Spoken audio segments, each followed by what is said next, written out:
Okay, welcome to the Progressive Christian Bible Study. I'm going to start in about 4.5 minutes. I'd like to get the YouTube live stream running a little early so that it gives folks a chance to log on. And of course, if I have problems with YouTube, it gives me a few minutes to make sure things work out. So again, I'll start in about 4 minutes, and today we're looking at Psalm 19.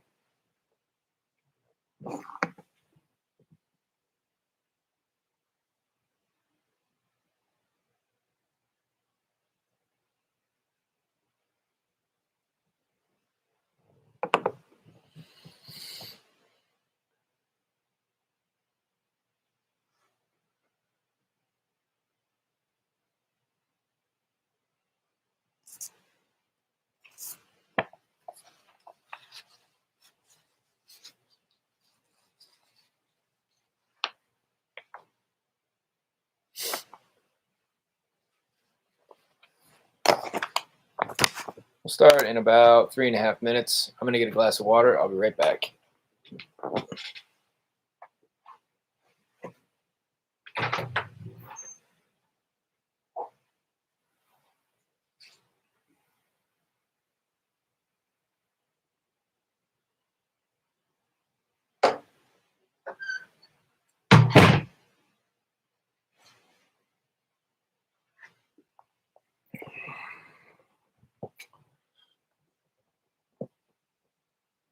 Okay, once again, welcome to the Progressive Christian Bible Study. Today we're looking at Psalm 19. I'm going to start about 2.5 minutes.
Okay, I'm going to start in about 1.5 minutes.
Okay, I'm going to start. Welcome to the Progressive Christian Bible Study.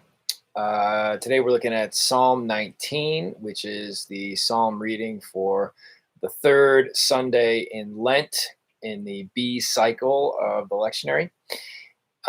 It's an interesting psalm because it deals with the topic of wonder, and underneath that broader category of wonder looks at two different ways that revelation happens, which I'll get into in just a moment.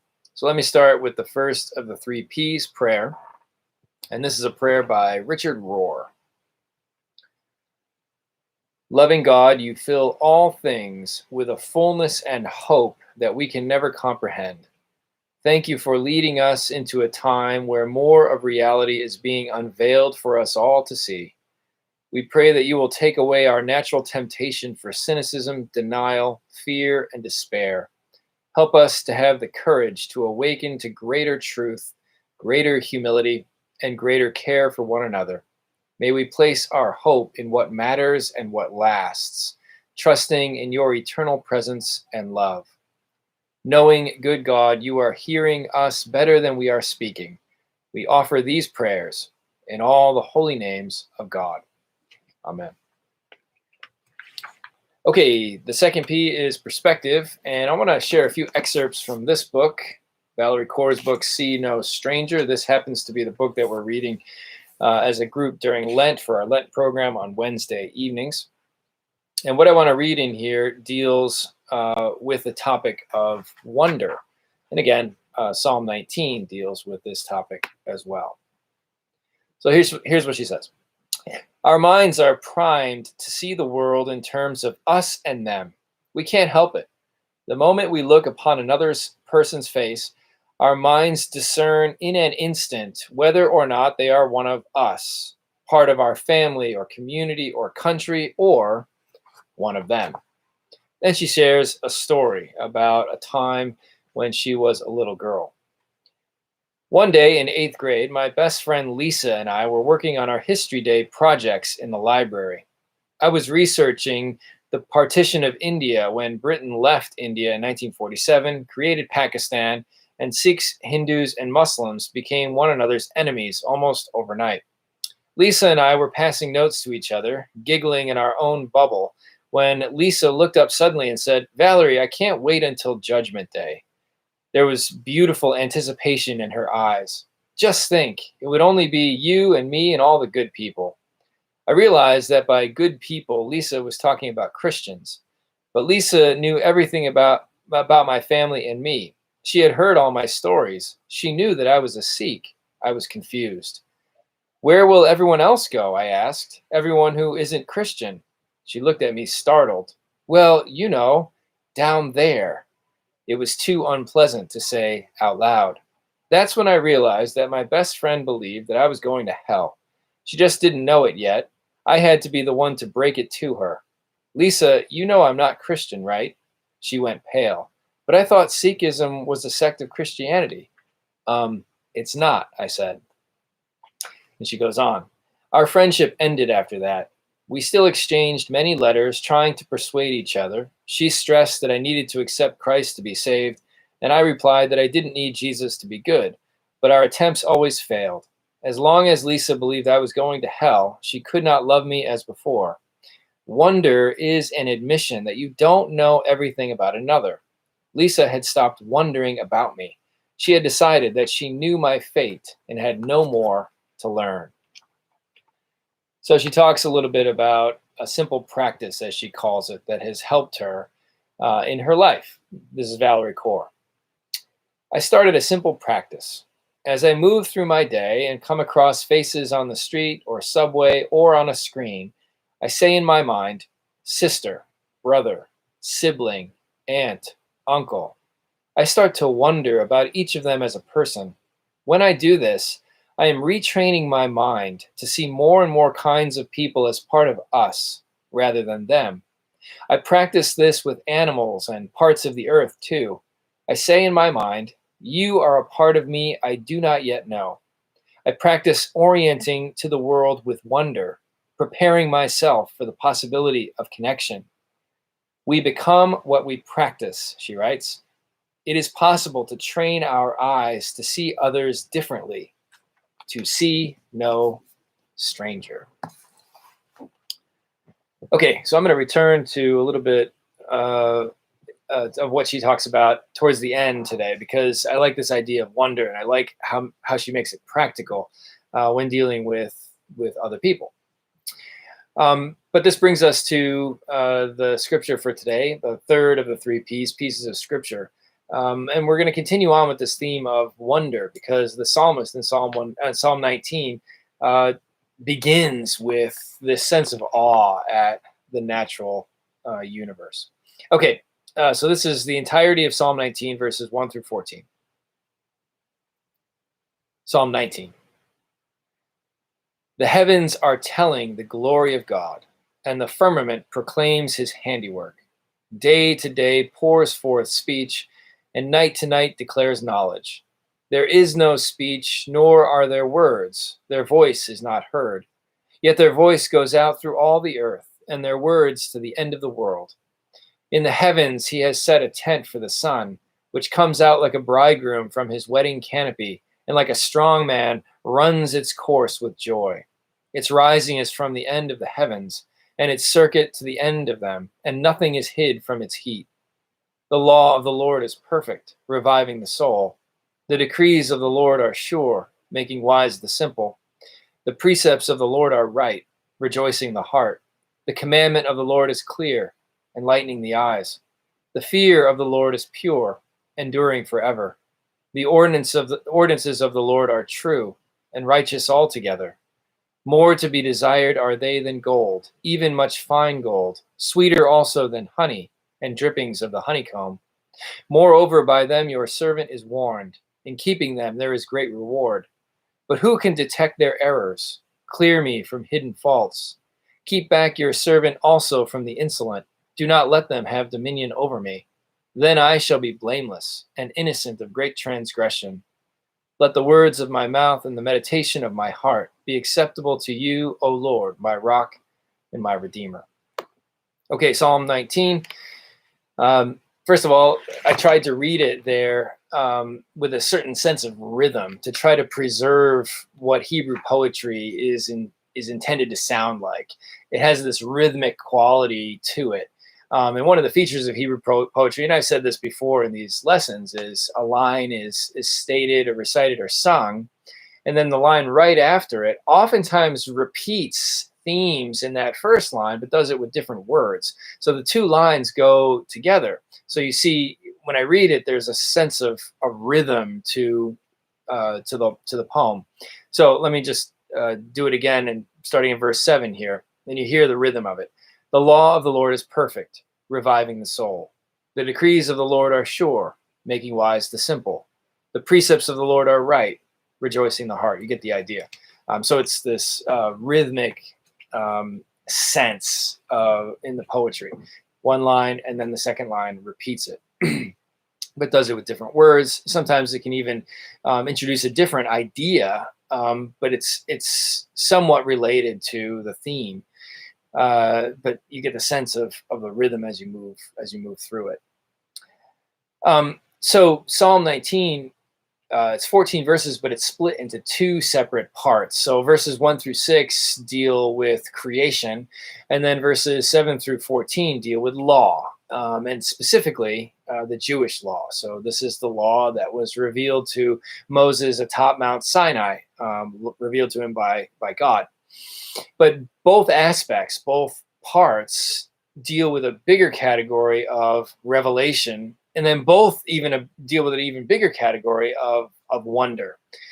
So that category of revelation is something that I want to talk about, because what the poet is doing here in these 14 verses, and specifically in these two parts, is celebrating the revelation of God in both creation and also in law. So creation is part 1, verses 1 to 6, and law is part 2, verses 7 through 14. So at the beginning of part 1, the heavens are telling the glory of God, revelation in creation. And then starting in verse 7, the law of the Lord is perfect, it's clear, etc., etc. The revelation of God's will in the law. Now, theologians have picked up on this distinction between different kinds of revelation, specifically revelation that you find in the natural world and revelation that you find in more particular instances. And the categories that they use to describe these different kinds of revelation are general revelation and special revelation. And this is a very sort of Western theological approach. It goes back to St. Thomas Aquinas in the medieval period. And the idea itself that there are different kinds of revelation of God, this idea derives from an even earlier idea in the history of theology called Principium Essendi, or the principle of being. Basically, this is an assertion that God exists. So it's a presumption that God exists, Principium Essendi. Because if there were no God, then there would be nothing for theologians to do. There would be nothing for them to study. So there's this fundamental assertion, Principium Essendi, that God exists. And it's related to another idea, which is in order to know this God who exists, God has to reveal God's self. So Principium Essendi leads to a second idea, which is Principium Cognoscenti, or the principle of knowing. So if God exists, how can God be known? And then we start getting into the world of kinds of revelation. So you have general revelation on the one hand, and you have special revelation on the other. So God reveals God's self in general ways and also in special or particular ways. So general typically means a revelation without words. So the most common manifestation of this would be sensing the reality of God in the natural world. So the natural world as a pointer to something beyond. But general means it's available to all people at all times. They can access this kind of revelation. Special revelation typically in religious traditions deals with words. So sacred texts are often the focal points of what's called special revelation. So the Bible, the Quran, the Law of Moses, etc., etc. But special revelation can also be particular in the sense of dreams or visions, or even interpersonal encounters with between people. In Christian tradition, special revelation takes a couple of different forms. So yes, of course, the Bible is one form of it, but really the culmination of special revelation, at least in Christian tradition, is the person of Christ. So general revelation is, the natural world that points to God. Special revelation is much more particular. And in this case, in the Christian tradition, it's the person of Christ. But there is even another idea within Christianity, and this goes back to Matthew 25, and the notion that we meet God in other people, or we see God in the faces of other people. Jesus says in Matthew 25, as you did it to the least of these, you did it to me. So how we interact with other people is how we interact with God. So there's a kind of special revelation in those encounters. They're interpersonal, they're tactile, they're special. Okay, so just to review, verses 1 to 6 deal with creation, verses 7 through 14 deal with Jewish law, general revelation, and special revelation. So let me just reread verses 1 through 6, and we'll get into the specifics of this. The heavens are telling the glory of God, and the firmament proclaims his handiwork. Day to day pours forth speech, and night to night declares knowledge. There is no speech, nor are there words. Their voice is not heard. Yet their voice goes out through all the earth, and their words to the end of the world. In the heavens he has set a tent for the sun, which comes out like a bridegroom from his wedding canopy, and like a strong man runs its course with joy. Its rising is from the end of the heavens, and its circuit to the end of them, and nothing is hid from its heat. Okay, so verse 1, the heavens are telling the glory of God. So the sky, the stars, the celestial beings are pointers to something even more glorious and mind-boggling, God. Now this Hebrew word for telling is translated here as telling. It has a couple of different nuances to it. So one part of it is it's a counting word. So in Psalm 22, the same word is used by the psalmist to say, I'm counting all my bones. So it's a counting term. So the idea, I think, is that in trying to count the stars or keep track of them all, your mind is blown and you're so overwhelmed with wonder and awe that your mind goes one step further and moves in the direction of God. So this feeling of awe, as some theologians say, is a doorway to faith. It's an expansiveness that moves you outside of yourself. So on the one hand, telling the glory of God is recounting or counting the glory of God by counting the stars. And you can't count the stars, so there's no possible way you can count the glory of God. But the other aspect of this word telling is it's a proclamation word. So in Exodus chapter 9, that same Hebrew word is used of the wonders that God performs at the Exodus, liberating the Israelites from slavery. These wonders proclaim or tell the glory of God. So the idea here is that the celestial beings announce or proclaim God's glory. In trying to number them, you'll quickly be overwhelmed, and it's intended to point you to this bigger idea of the glory of God. So the heavens are telling the glory of God. What does glory of God mean? So the word glory is kavod in Hebrew. It's a weight word. The gravitas of God, the power of God. It's often used of the presence of God, this weighty presence that sort of falls into the temple or into the tabernacle. It's also a word that has light as part of its meaning. So in Deuteronomy 5, the writer there talks about the mountain, Mount Sinai, ablaze with fire, and the Lord God showing us his majestic presence. Same Hebrew word, kavod, his presence. So it's light there. It's a light image, but it's a heavy light. It's a light that just envelops the top of this mountain and sits heavily upon it. So the idea here is that the heavens, the stars, the celestial beings are vast and filled with light, but they point to an even bigger divine light. Trying to count them inspires wonder and opens us to faith. Their light proclaims the light of God. Robert Alter, he has a translation of the Psalms with a commentary. And he points out that the poet here in Psalm 19 is looking up at the night sky, contemplating the splendor of the heavens, and in that splendor sees the artistic work of God. So the heavens point to something beyond them. So this category of general revelation has been explored by theologians, and one in particular, his name is John Calvin from the Protestant Reformation in the 16th century.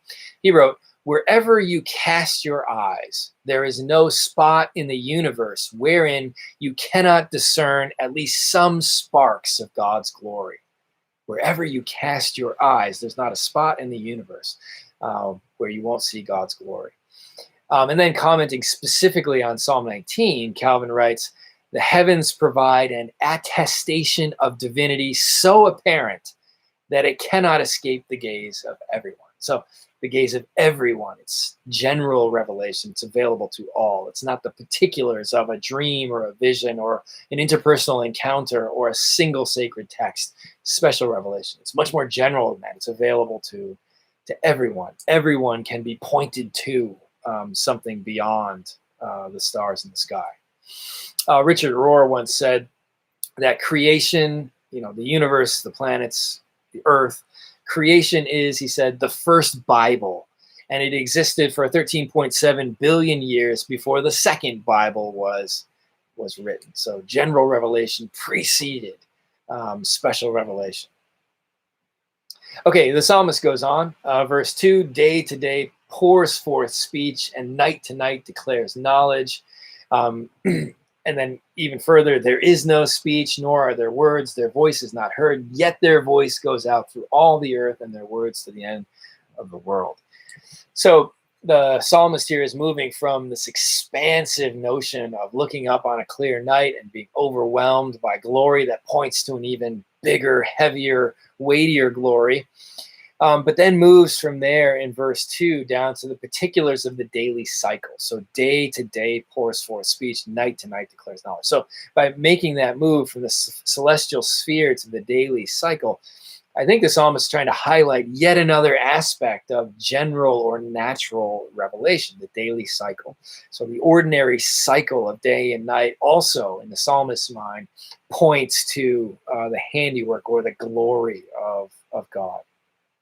But then in going on, the psalmist points out that, there's no words being spoken by this revelation. So there is no speech, nor are there words. nor their voice is not heard, yet their voice goes out through all the earth. So the stars in the sky, the day and night cycle, they don't speak with words like you find in special revelation, but yet they still speak. And that's kind of the idea here. So both general and special revelation speak. It's just that special revelation oftentimes use words, and general revelation is not grounded in verbal speech. It's much bigger, but it still can be heard. It still speaks in a way. Moving on, verses 5 and 6, the poet talks about the sun. The poet writes, "The sun, which comes out like a bridegroom from his wedding canopy, and like a strong man runs its course, it's rising from the end of the heavens and its circuit to the end of them," etc., etc. So this is heavily poetic language here. The imagery is of a bridegroom. So the sun is like a bridegroom going out to prepare for a wedding. An interesting image. How many of us prepare for a new day as if it were filled with the same sort of excitement as your wedding day? An interesting image for the psalmist to use. But then the psalmist moves on and talks about the sun moving across the sky, a bit like a warrior, a hero is sprinting across the battlefield towards victory. The sun sprints across the sky. Hard to know why that particular image is chosen. Maybe it's intended to emphasize the strength and the swiftness of the sun, the power of the sun, and that's why a warrior image is chosen. Who knows? So you have a bridegroom and you have a warrior as descriptors of what the sun is like, according to the Psalms. Now, scientifically, we know that the sun does not move across the sky in the sense that the sun revolves around the earth. Scientifically, we know that. Back then, of course, they did not. It looked like the earth was stationary and everything revolved around the earth. But because it's poetry, it doesn't need to be read literally in that way. It's not a scientific text. It's a poetic text. It's designed to ignite the imagination and the sense of wonder. So the poet is marveling at the natural world and piling up several observations and feeling awed by them and seeing in them pointers to, or pointers beyond to the glory and light of God. So the heavens point, the daily cycles point, the voices that don't speak with words yet are part of the cycles of day and night, part of the existence of the stars. They speak without words. They too are pointers to this heavier, weightier glory. And of course, the sun also is a pointer. So I think the poem, at least the first half here, this general revelation half, is also an invitation to each one of us to consider where we might experience the divine in nature. It may not be exactly in the same way that the psalmist does. It may not be that we experience the divine by looking up on a clear night or marveling at the day-night cycle or watching the sun sprint across the sky. It might be something else. But there's an invitation, I think, in this text to explore for ourselves where in nature do we find awe? Do we experience awe? What awes us in the natural world? Which reminds me of a story. About 15 years ago, we lived more or less out in the country. We had a long driveway. And I forget which night of the week it was. I think it was a Tuesday night, but I don't remember. I would bring out the trash because the next morning it would get picked up. And especially on winter nights, usually when it was frigid, single digits cold, but the sky was just perfectly clear. You get down to the end of the driveway, away from the lights of the house, and because we're out in the country, there are no other lights out there. And all of a sudden, the stars just seem to light up in the sky, and you get a sense of smallness in comparison to the vastness above you. And those are moments for me, looking up on a clear night, when I experience that sense of awe that the psalmist is getting at. Okay, now the poem makes an abrupt shift in verse 7. No seeming connection at all between the two. except around this notion of revelation, general and then special. But in terms of the flow of the poem itself, it's an abrupt shift from verse 6 to verse 7. Some people have even suggested that we are dealing with two separate poems that were edited and woven together to make a single poem. Who knows for sure? But we have the text as it is in front of us. And so there is this abrupt shift between verse 6 and verse 7. But from verse 7 through verse 14, we're dealing with special revelation, the revelation of God's will in Jewish law, according to the psalmist. So in these verses, the poet is lauding the beauty and the clarity of Jewish law. And using a whole bunch of words to describe the law. So it's only in verse 7 that the poet uses the traditional Hebrew word for law, Torah. But then in the verses that follow, the poet uses a bunch of different words that all mean law, but it isn't actually the word law. So some of the words that are used here: decrees, precepts, commandment, fear of the Lord as a form of law.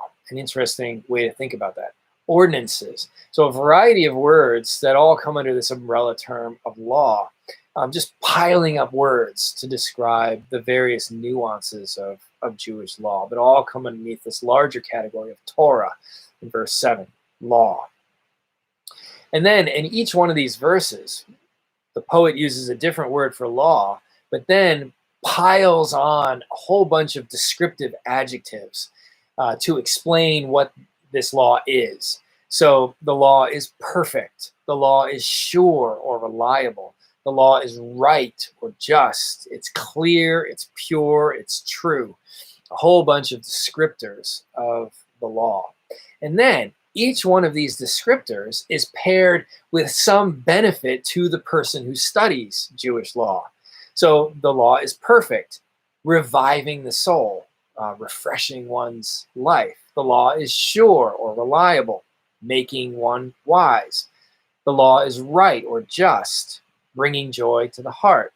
The law is clear, opening or bringing light to the eyes. The law is pure and enduring forever. The law is true and makes one righteous. So you have a whole bunch of ways to talk about the law. You have a whole bunch of adjectives to describe the law. And then you have a whole bunch of descriptions of the benefits that accrue to the person who studies the law. All of this compacted in just a few verses. Now, we could spend one lesson on each one of these. One lesson on the description of the law, or the word for law, its descriptor, and then its benefit. We could spend a lesson on each one. But let me just give you a sense of how full each one of these expressions is here. So I'll just take the first one. The law of the Lord is perfect, restoring the soul. So that word perfect has multiple nuances to it. So in one sense, it means perfect in conveying knowledge. And it's used in that way in the book of Job. So perfect in conveying knowledge. It's also perfect in the sense of being complete. That's another possible meaning of the word, or another nuance of the word. It's perfect in the sense of being blameless. It's perfect in the sense of being sincere or honest. And then an interesting nuance in terms of this word perfect.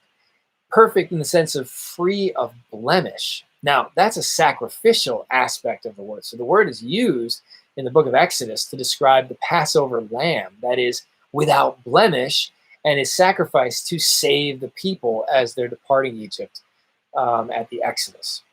So just this word perfect has so many nuances to it. We could explore each one and go into the various passages in the Hebrew Bible where the word is used that help to fill out this single expression here in Psalm 19. The law is perfect. Well, it's perfect in the sense that it has all these nuances to it, including being free of blemish and able, like that Passover lamb, to save the one who reads it. So it's perfect, restoring the soul. That's the benefit part to the person who studies it. So when we think about restoring the soul there is, in English is nephesh in Hebrew. It means life. So the law brings life, or gives life, or refreshes life for the one who studies it. It's almost a divine attribute that the law has. You typically think of the Spirit of God as the one that creates or brings or refreshes life. But here, the poet says it's the law that has that capacity. So that's just one phrase in Psalm 19 with the word law, or another word for law, the descriptor of the word law, and then the benefit to the person who studies the law. Just those three things in a single phrase. And we could spend an entire lesson just on each one, because each one is just as full as the one that I just described. So this is a powerful poetry that this writer is engaged in. So that's the first part of the second half of the psalm. It's verses 7 through 9, where we see each one of these expressions for the law. But then there's a bit of a shift in verse 10. Verses 10 through 14 move into the realms of psychology and experience.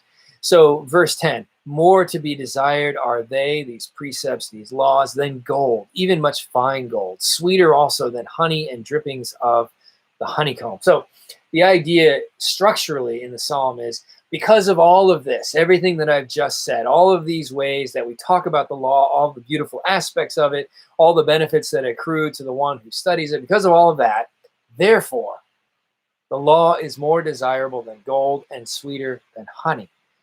So desire, that's psychological imagery, and experiential imagery as well. So experiencing the savoriness of the law.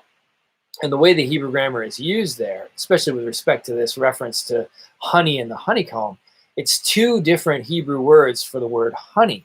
And the idea is that it hyper intensifies the sweetness of the image. So the law is even sweeter than the sweetest honey, the honeyest of honeys. That's how sweet the law is. It's kind of the idea behind the grammar there. And then in verses 11 through 14, the poet moves into a confessional posture. Yes, the law is perfect and beneficial and clear, but sometimes I screw up. Even when I'm ignorant of my screw-ups, these happen unwittingly. I didn't know I did it. And so the poet cries out to God that even in those instances where I'm not aware of my screw-ups, still, please clear me. Please wipe the slate clean and forgive me. So the psalm moves from general to special. All the expansiveness of the heavens, the day-night cycle, the sun moving across the sky, and then down to the real particular of the Jewish law and the precepts and the commandments in the law, and describing all of those and the benefits that accrue to the one who studies them, and then declaring them to be sweeter than the honeyest of honeys. And because of all of that, because it's clear and because there's so much revelation around me, I shouldn't ever screw up, and yet I do. And so I'm asking for forgiveness. That's how the psalm ends. Now, I think all of this can bring us back to where I began with Valerie Kaur and this sense of wonder. So wonder is expansive. It's awe-inspiring, and it is a kind of doorway to faith. But it's not expansive for expansiveness' sake. It's also very personal. It has personal implications. So wonder can be an interpersonal type of phenomenon. And this is how Valerie Kaur deals with the concept. It can actually be an aspect of special revelation. So the poet begins with general observations and general revelation, and these are awe-inspiring. And then the way the poet describes the law, that too is awe-inspiring. It's wondrous.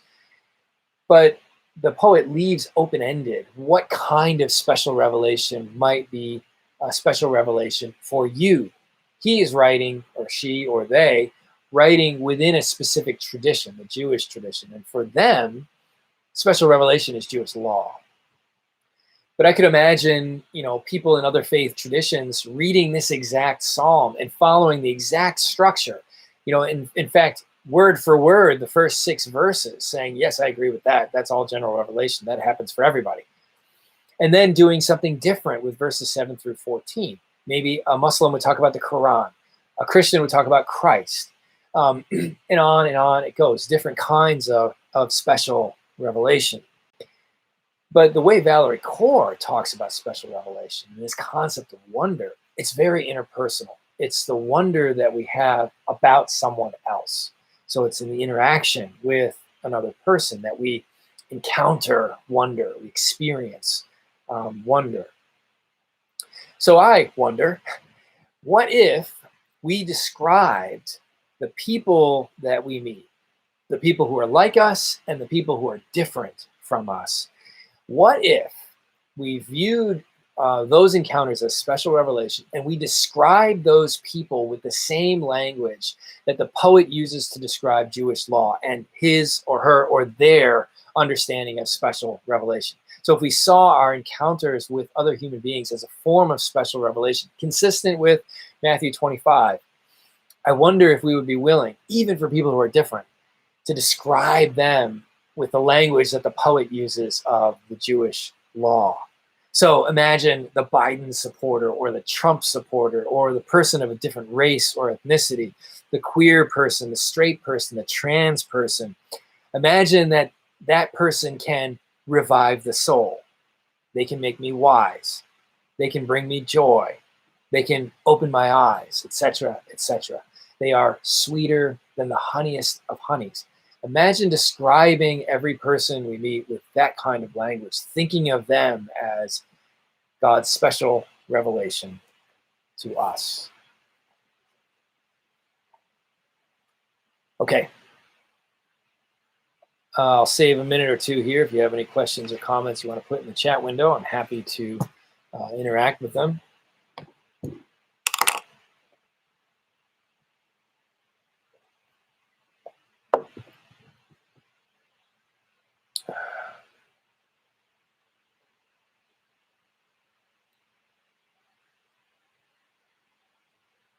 Okay. I'll see you next week. Oh, there we go. You're welcome for igniting your imagination. It's actually the psalmist that ignites all of our imaginations. Thank you. See you.